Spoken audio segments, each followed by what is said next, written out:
So, are we taking the car today, or your place? Let's go to a hotel. On my way back from the hospital, I saw my husband walking hand in hand with a young woman. Who in the world is she? She was dressed in revealing clothing, and I think she was over 10 years younger than my husband. She didn't look like someone from his work. Could it be an affair? Even though it was on the way back from a donor test for a disease he was diagnosed with. I somehow managed to keep my emotions in check and confronted my husband with a glare when he returned home that evening. I saw you walking with a young woman. What's that all about? Betraying me like this is the lowest. How could you do something so awful? What do you think you are? Do you think you're such a great woman? Marriage is supposed to be supported by the man, and the moment a woman stops being a woman, it's over. Men always want young and attractive women. What is he talking about? There's no way marriage can fall apart for such selfish reasons. It seems like my husband is trying to justify his cheating. I will never forgive him. You menopausal hag are not needed. Should I divorce you? Divorce? I've been thinking about it for a while, but you never get pregnant, and as a woman, you're finished. You look old, and you're completely unattractive, so I've wanted to leave you. That's why I cheated and was drawn to a younger woman. It's obvious, right? Fine, then let's get a divorce. But don't forget, you're the one carrying a big bomb in your body. And who's going to help you with that? My name is Kelly. I'm currently working as an office clerk at a small-sized business. Although I'm working as a clerk, I originally joined the company as a salesperson. I'm back. Welcome back. How was it today? Well, I got brushed off lightly. I'm sorry, I couldn't secure the deal even though it was a project our coworker had been warming up. Don't worry too much about it. It can't be helped, so don't get too down on yourself. He was the coworker responsible for my training. He was truly kind to me. He taught me everything from scratch about sales, and I was trying my best to follow his teachings, but I think my personality, not being very assertive and shrinking away at even a slightly domineering attitude, wasn't suited for it. My sales performance was always closer to the bottom, and I felt out of place in the company. Because it was a small to medium-sized business, everyone was talking about working hard together to increase the company's sales, but I felt like I was the only one holding everyone back. I wondered if I should quit, or maybe I should switch to a different profession. That's when I started to think. Can I have a moment? Oh, what's up? I heard we're looking for a new office clerk. That's right. The company has grown a bit, and we're thinking of adding more people to handle the administrative tasks. Do you know someone who wants to apply? Not exactly. I was wondering if it would be okay for me to apply. I've been trying hard in sales for the past 2 years, but I haven't been able to produce much results. I feel like I'm dragging everyone else down. Even when there's a good project, I can't make it a success because it's me. There have been many instances like that. So, if it's possible, I'd like to work as an office clerk. I see. To me, it seemed like moving to an office clerk position and filling the sales position from outside would be beneficial for the company. Of course, I felt sorry for the coworker who had trained me, but it was also a relief for me mentally. I understand. I've heard from other employees about the struggles you're facing, and I think you can handle administrative tasks to a certain extent, so if you're okay with it, let's go ahead and make that change. Really? But about the salary, it's going to be what an office clerk makes, is that okay? Of course. No problem at all. Understood. I started working as an office clerk right away, and since I only had to deal with employees I got along with, there was no need to be overly cautious or tense. Indeed, the salary was less compared to when I was in sales, but being able to work without accumulating stress truly brightened my days. Then, through an acquaintance, I started dating a man, and both my work and personal life were fulfilling. I vow to always cherish you. Will you marry me? Really? You really want to marry me? Of course. I'll always protect you. I was overjoyed to the point of tears when my boyfriend proposed. I had always lacked confidence in myself, believing there was no one who would want to marry someone like me. That had always been my belief, so the proposal overwhelmed me emotionally. Moving from sales to an administrative position was also one of my complexes. I couldn't properly handle even a single task given to me. I had been a negative thinker originally and had convinced myself of this for a while. Of course, while the stress from work had disappeared, the fact that my self-confidence continued to diminish was undeniable. That's why I vowed to cherish him, the one who chose me. In my heart, I swore that I would. After that, our married life began, and we lived a problem-free life as a working couple. However, hey, could you cover the living expenses? In exchange, I'll save up. You mean I pay everything? Yeah. I'll take out my allowance and save the rest. That's okay, right? This is one of my flaws, but when spoken to harshly, I find myself unable to talk back. I was only making a modest salary as an office clerk, so after paying for rent, groceries, and utilities, there wasn't much money left over. Upon getting married, we moved into a reasonably large apartment and, though it was used, we also bought a car. We had agreed to split expenses equally, so I assumed that's how it would be. Got it. But I'm a bit surprised. I had assumed we'd split everything. It's easier if you handle all the expenses, right? As for savings, I'll manage all of that, so don't worry. Well, if my husband says so, maybe it's for the best. Plus, if he's putting most of his salary into savings, I figure we could save up a substantial amount in a short period. We were hoping to have kids in the future, so I wanted to save as much as possible. That's why I accepted his proposal. However, after getting married, he started going out more at night. Hello, you're not coming home yet? I'm going out drinking with colleagues tonight, so I won't be home until late. Again? What? I'm not your parent. Don't butt into my private life. It's my business who I go out drinking with, isn't it? Yeah. Sure, we had agreed not to interfere with each other's private lives after getting married. And it's not that I'm against him going out to drink. It's just frustrating when he goes out without any communication. I get home earlier than him, so I cook and wait. There's a usual time he comes home, and I even prepare the bath, so I wish he would at least call. If he let me know, I'd just make something quick to eat and take a bath after finishing the chores. Just a simple message would do. I've brought this up a few times, but my husband didn't seem to care at all. Maybe he doesn't understand because he doesn't cook or do household chores himself. And then, his personality changes when he drinks. That's why I couldn't really say much. Hey, the Lord of the house has returned. Welcome back. Oh, hello. Sorry, it seems he got pretty drunk. Sorry for the trouble. Thank you for bringing him home. Around midnight that day, my husband was brought home by a coworker he had been drinking with. He was so drunk he couldn't walk on his own. I couldn't help but be frustrated that he, being an adult, didn't know his own limits when drinking. Since he was drunk, saying anything to him would be pointless.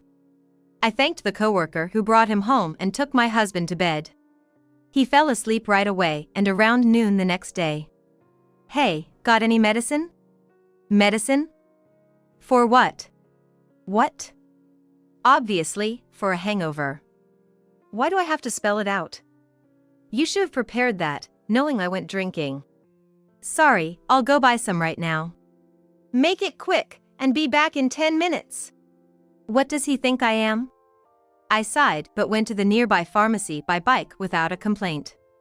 It was already winter, and just riding the bike made my dry skin on my face and hands painfully dry.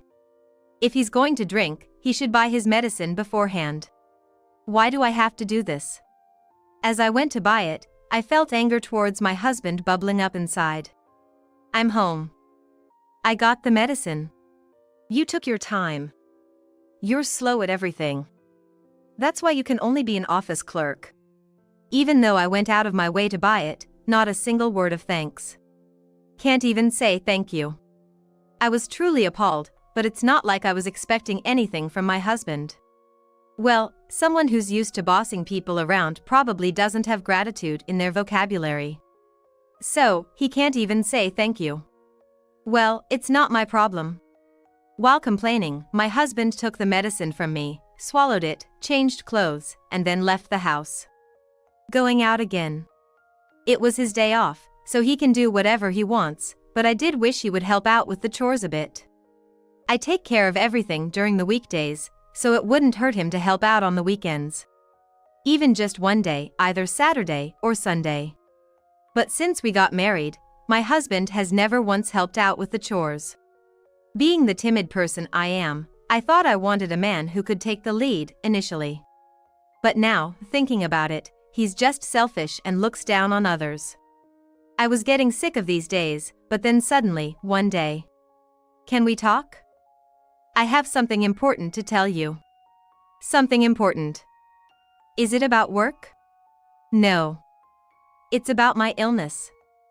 I've been feeling off lately, and I've been having trouble breathing even while working. So, I went to the doctor, and they found a disease. You're kidding, right? I was shocked by my husband's revelation since I always thought of him as someone strong who rarely even caught a cold. My husband having a disease. I never imagined it, nor did he show any signs. However, according to him, the disease is quite advanced, and he needs an organ transplant as soon as possible. We need to look for a donor, so it's not immediate, but the situation seems pretty serious. So, you don't need to be hospitalized? They gave me some medication, so I should be okay for a while. But I do need a donor, so I need you to go to the hospital this weekend for a test. If you're a match, I'll need you to be the donor. When my husband told me that, something deep inside me skipped a beat. Of course, if there was anything I could do for my husband, I wanted to extend all the help I could. That's what marriage should be about, after all. However, if possible, I didn't want to donate an organ. One reason was that my husband hadn't been treating me with the respect and care a wife deserves. To him, I seemed like just a tool to be used at his convenience. The only time I felt cherished as his wife was during the first month of our marriage. Additionally, I was scared of undergoing surgery. Of course, facing someone in need of a donor, saying I'm scared of surgery shouldn't really be an excuse. Being mentally fragile, I understood what needed to be done but couldn't bring myself to make that decision. So, what was the outcome? It was a match. We can schedule the surgery for a day that works for you. I took a day off work the next day to go for the testing at the hospital. I hadn't told my husband, but the result was a match. I could save my husband's life, that was the outcome. No matter how much my husband might not cherish me, he was still my partner whom I had married. Of course, the surgery scared me, but I resolved to donate my organ for my husband. However, that day. Should we take the car today, or go to your place? Let's go to a hotel. On my way back from the hospital, I saw my husband walking hand in hand with a young woman. Who in the world was she? She was dressed in revealing clothes, and I think she was more than 10 years younger than my husband. She didn't look like someone from his work. Could it be an affair? Indeed, my husband often came home late at night, but I thought it was just because he was out drinking with colleagues. However, was he actually spending those nights enjoying himself with a mistress? There he was, right in front of my eyes, walking hand in hand with a younger woman. This was unbelievable and a complete betrayal to me. My head went blank, and I was in total panic, but my husband left without even noticing my state. I took a deep breath, somehow managed to calm myself down, and went home. That evening when my husband came back, I confronted him with a glare. I saw you walking with a young woman. What's that all about? Oh, you saw that? Yes, I did.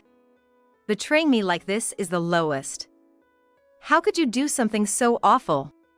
What do you think you are? Do you think you're such a great woman? Marriage is supposed to be supported by the man, and the moment a woman stops being a woman, it falls apart. Men always want young and attractive women. What is he talking about? There's no way marriage can fall apart for such selfish reasons. It seems like my husband is trying to justify his cheating. I will never forgive him. He's been using me all this time, probably because he no longer sees me as his wife. My suspicions were correct. To him, I'm nothing significant. Just a convenient existence who pays the living expenses and takes care of the house and meals. How dare he look down on people? You're not going to do something like this and not be accountable for it, are you? Yeah, maybe. A menopausal hag like you isn't needed. Should I divorce you? Excuse me? I've been thinking about it for a while. You can't get pregnant, and as a woman, you're finished. You look like an old lady, and you're utterly unattractive, so I've wanted to leave you. That's why I cheated and was drawn to a younger woman. It's obvious, right? This is ridiculous. What does he think marriage is? I never thought he looked down on me to this extent. But, having it said so plainly, I actually felt relieved. He was sick, and he was my partner whom I had married. I thought I might have some mixed feelings, but now I've completely let go. He wants a divorce? Then, I'll gladly grant it. But let this be clear. I will never forgive what he has done. If you want a divorce, I'll give it to you. But don't bother me anymore. You better not come back begging for a remarriage. I'm cutting all ties with you. Understood. I said that and had him sign the divorce papers. The divorce was finalized quickly, and since the apartment lease was in my ex-husband's name, I left, and our life together ended. Then, I started preparing for alimony claims and contacted him a month later. I didn't want to talk to him directly, so I had the lawyer who helped me with the alimony claims contact him, but that evening, my ex-husband called me multiple times. I didn't want to talk to such a person or hear his voice, but thinking I should spill all my feelings, I decided to pick up the phone. Hey. What do you mean you were the organ donor? That was the first thing my ex-husband said. I hadn't told him at the time of our divorce, but the day I found out about his affair was the day I found out I could donate an organ to him. Looking back, if I hadn't known about the affair at that time, I would have unknowingly donated an organ to a betrayer. I thought to myself that God must be watching over me, and I decided then there was no way I'd donate an organ to him. Of course, not telling him anything was an option, but this was my form of revenge. While you were out enjoying yourself with a younger woman, I was worried sick about you and went through the organ donation tests. It turns out I'm a match, but I have no intention of helping a betrayer. Don't say that! If you don't donate, I'll have to start looking all over again. Please! Then tell me, what's in it for me? I see no benefit in donating an organ. It might sound heartless, but I wasn't willing to sacrifice my body to help my ex-husband, not even if there were benefits. Even if there had been some advantage, I couldn't bring myself to extend a hand to my ex-husband. The emotional wounds my ex-husband inflicted were deep, and I wanted him to understand that. I thought I was supposed to donate an organ because I was your wife. But who betrayed whom? Sure, but that's a different story. Just your cooperation could save a precious life. Life is equal, I believe that. There's no difference in the weight of lives, and everyone has the same value. But I couldn't see this monster, this mass of desires, as a person. Even if no donor was found in the end, that's just how it would be. It would only be what he had coming for what he's done all this time. That's all I could think of. I don't feel sorry for him if his illness gets worse, he can deal with it himself. If you get better and are let loose, there will just be more women who suffer like I did. Maybe it's better if you never get cured. What kind of thing is that to say to a sick person? You didn't give a toss about me, so why should I care about you as a sick person? Don't you see the contradiction in what you're saying? You're the one talking nonsense. What do you think human life is? I have more morals than you. But even denying that, I don't want to help you. Besides, I'm a stranger to you now. When my ex-husband realized I had no intention of donating, he seemed to slump, starting to make groaning sounds. How pitiful. I didn't feel a bit of sympathy for him and just wanted to end the call quickly. Is that all? Oh, And I think the lawyer has contacted you about the alimony. Make sure to transfer it properly. That's crazy, that much money? It's not crazy at all. You were the one who said you wanted to save up, so you wanted me to pay all the living expenses. But then it turns out you were just squandering money on your mistress. You think that's okay? This was revealed during the divorce, but the savings I thought we would divide, which my ex-husband claimed he had, were almost non-existent. Since I paid all the living expenses, I had the right to half of the savings. However, he had none because he had spent it all on his escapades. It was clear he had been betraying me from the start of our marriage. I will make sure to get the money I deserve. I don't have any money. Plus, I have a lot of expenses coming up. Right, moving out, paying me, and your medical bills. I wonder how you'll manage all that. If you understand, then why did you make such a claim? Because that's how you take responsibility as an adult in society. After more than a decade in the workforce, don't you know such basic common sense? I'm so appalled I'm at a loss for words. It's common sense. Besides, if you don't pay, I'll have my lawyer take it to court. If you're prepared for that, go ahead. My ex-husband must know he's 100% in the wrong, but he's probably hoping to somehow make me reconsider, knowing he'll be in real trouble if things continue as they are. No sign of remorse. If there was even a hint of regret, there might have been room for mercy, but it seems like people who betray others will always continue to do so. Wait a minute. That's just not right. If you do that, you'll regret it later. You'll definitely have days of regret. Absolutely. So what? No matter how you try to persuade me, my decision won't change. But I was gradually getting more irritated by my ex-husband's attitude. Sure, he must be shocked that I was the organ donor, and deep down, he's regretting his choices. But if he's regretting it, why isn't apologizing an option? A sincere apology. Before making excuses and spouting nonsense, shouldn't that be the first thing to do? Without an apology, all he said to me was, "You'll regret this." Does he think threatening me will make me donate an organ? With such a character, it's no wonder no one will ever come forward to help him. See, it's because you only think of yourself that nobody wants to help you. You don't think you've done anything wrong, do you? What? If you were a bit more reflective on what you've done, you could at least apologize, right? I'm asking if you're sorry for what you did to me. Of course, I'm sorry. So, about the organ donation. You apologize regardless of the organ donation, right? Then you apologize, you are asking me to donate my organs? You're kidding, right? Stop joking. No matter what I said, it was hopeless. Maybe I was foolish to have even a shred of expectation. Expecting such a person to reflect on their actions is futile. That's why I chose not to give him another chance, but to divorce him and make him pay alimony. I've had enough, engaging with him any further is a waste of time, and I decided to put an end to it. I don't know what you'll do from here on, but I will never help you. Just keep that in mind. No matter the situation, my stance won't change. And about the alimony, if you can't pay, I'll have the lawyer take it to court. I ended the call with just that. From then on, I left all communications to the lawyer, so I didn't say anything directly to him, but he was definitely living a miserable life. Actually, he quit his job because of a stress-related illness. Stress caused it? Yes.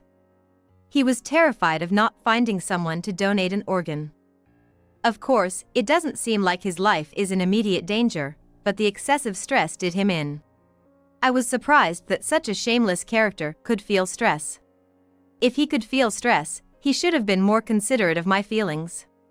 Then, he might understand how it feels to be cheated on or used like a tool, and how much stress that can cause. Well, even if he understood, I doubt it would have changed anything. But you got the alimony paid, right? How did he manage that? It was quite a sum. Oh, that? He must have borrowed it.